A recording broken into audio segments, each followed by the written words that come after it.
की थी कि आपको 5 रुपये पर लीटर का बोनस प्राप्त होगा, मिलेगा सांची। नमस्कार साथियों, स्वागत है आपका जिगुजी डेयरी फार्म ग्राम मीरापुर जिला हरदा मध्य प्रदेश में। साथियों 2025 का अंतिम चरण चल रहा है, नवंबर का महीना चल रहा है। अब जो संभावनाएं जो है वो 2026 को लेके ही हैं कि 2026 में हम क्या अपने डेयरी फार्म पे सुधार कर सकते हैं और 2026 के लिए हम क्या क्या प्लानिंग कर सकते हैं। साथियों 2025 की अगर बात करें तो हमारे फार्म की अगर लाभ अर्जित करने की बात करें तो कोई खास अनुभव हमें नहीं रहा है, क्योंकि हमारा एक नया फार्म हमने स्टेब्लिश किया है एचएफ गाय का, और लगभग 1.5 साल उसे हुआ है। 1.5 साल में हमने डेयरी फार्म करने के साथ साथ में काफ को भी तैयार किया है, और अभी हमारे पास 12 से 14 मंथ की हीफर्स रेडी हैं और उनका इंसेमिनेशन अभी कुछ का हो गया है, कुछ का होना बाकी है।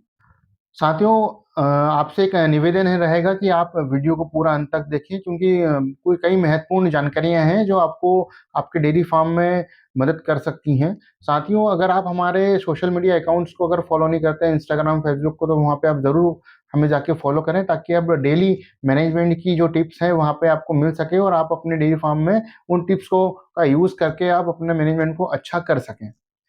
साथियों 2025 में हमारे पास 45 गायें थी, और 45 गायों से लगभग हमने लास्ट ईयर जनवरी फरवरी का जो हमारा मिल्क था वो 600 लीटर प्लस था, 600 के प्लस था। लेकिन इस बार हमारा 350 ही है, और उसका एक बहुत बड़ा रीज़न ये है कि हमने बहुत सारे एनिमल को सेल किया है।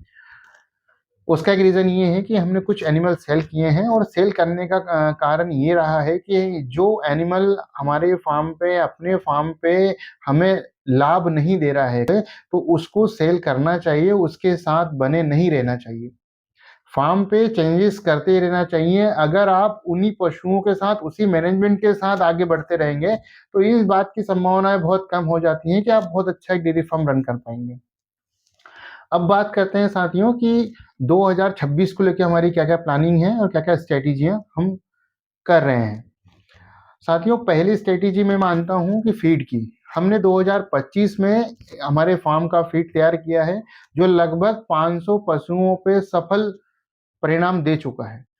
साथियों ये हमारे हमारे खुद में एक बहुत बड़ी उपलब्धि है कि हमने हमारे फार्म का इतना अच्छा फीड तैयार किया हुआ है। ये तैयार करने में हमने जो न्यूट्रिशन है उनकी गाइडलाइन को पूरा ध्यान में रखते हुए इस चीज़ को तैयार किया है। साथ में 2026 को लेके ये तैयारियां हैं कि अभी हमारे पास 30 लीटर्स की फर्स्ट टाइम हीपर रेडी है, और 30 प्लस का हम प्लानिंग अब करेंगे, क्योंकि 2026 के एंड तक हमारे पास 30 प्लस की हीफर जो हैं वो आ चुकी होंगी। 30 प्लस जो अभी हम इंसेमिनेशन कराएंगे, तो अब सितंबर अक्टूबर में हमारे पास हीफर जो है मिल्किंग पे आ जाएगी। अब जो हमारी प्लानिंग रहेगी वो आगे की रहेगी 2027 को लेके। अभी हम जो इंसेमिन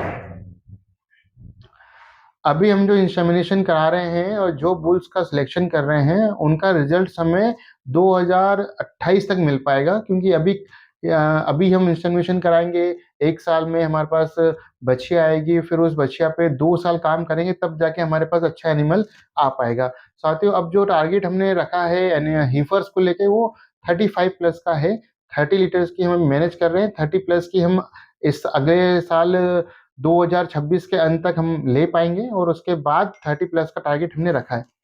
साथियों अगर आपके फार्म पे 20 लीटर की गाय है, तो आपका जो अगला टारगेट है वो लगभग 20 प्लस का होना चाहिए, या 25 का रखें या 28 का रखें।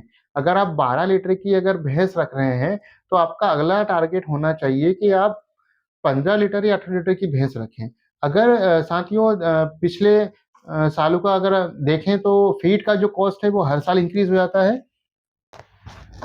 साथियों फीड का जो कॉस्ट है वो हर साल इंक्रीज हो जाता है। इस सिचुएशन में ये बात ध्यान देने की होती है कि हम अच्छा हाई पशु रखें फार्म पे, क्योंकि पिछले साल अगस्त में हमारे माननीय मुख्यमंत्री मोहन जी यादव ने घोषणा की थी कि आपको 5 रुपये पर लीटर का बोनस प्राप्त होगा, मिलेगा सांची में अगर आप दूध भरवाते हैं तो। लेकिन ऐसा कुछ संभावनाएं हमें लग नहीं रही है, ना दिख रही है, ना ऐसा हो पाएगा, क्योंकि 1.5 साल निकल गया है और ऐसी कोई भी न्यूज़ आई नहीं है, सिचुएशन भी नहीं लग रही है कि एमपी गवर्नमेंट ऐसा कुछ पशुपालकों को उपहार देगी। तो साथ ही इसमें एक ही रास्ता बच जाता है कि आप अच्छा पशु रखें और अच्छा हाइल्ड पशु रखें, ताकि आपको ज़्यादा दूध दे, उससे आप अच्छा मुनाफ़ा अर्जित कर सकें। साथ में 2026 को लेके ये भी प्लानिंग है हमारी कि जो अगर हमारे फार्म पे अगर हम हमारा नया एनिमल अगर ऐड करते हैं, तो हम अब 35 लीटर प्लस का एनिमल ऐड करेंगे, क्योंकि हमारा अगला टारगेट वहीं पे आ रहा है। और आपसे भी मैं यही निवेदन करूँगा कि अगर आप 20 लीटर, 15 लीटर की गाय अगर पाल रहे हैं, तो थोड़ा-सा अपने टारगेट को बढ़ाएँ, ताकि आप अपने डेयरी फार्म को अगले लेवल तक पहुँचा सकें। हर डेयरी फार्मर एक अपना-अपना एक टारगेट फिक्स करें, उसी टारगेट को लेके 2026 में कार्य करें। साथियों, एक और बात हमें बहुत महत्वपूर्ण हो जाती है कि आप अपना डेटा ज़रूर मैनेज करें। अगर हम डेटा मैनेज नहीं करेंगे, तो हमें यही पता नहीं पड़ेगा कि हमें क्या सुधार करना है। कौन-सा एनिमल हमारे लिए अच्छा है, कौन-सा एनिमल हमारे फार्म के लिए अच्छा नहीं है, कौन हमें प्रॉफ़िट कर रहा है, कौन हमें लॉस कर रहा है, किस-किस एनिमल ने हमें नुकसान दिया है, उस पशु को अपने फार्म से आउट करें और अच्छे एनिमल अपने फार्म पे एंटर करें। इसी के साथ 2026 की तैयारियाँ अभी से करें, अभी 1 मंथ और बाकी हैं और जनवरी-फरवरी में आप ये प्लानिंग भी कर सकते हैं कि नए पशु को ऐड करना हो, तो ऐड भी कर सकते हैं। बहुत अनुकूल मौसम होता है पशु के ट्रांसपोर्टेशन के लिए, और पशु को किसी अलग वातावरण में सेट होने के लिए ये समय भी अच्छा माना गया है कि ठंड का समय उचित रहता है।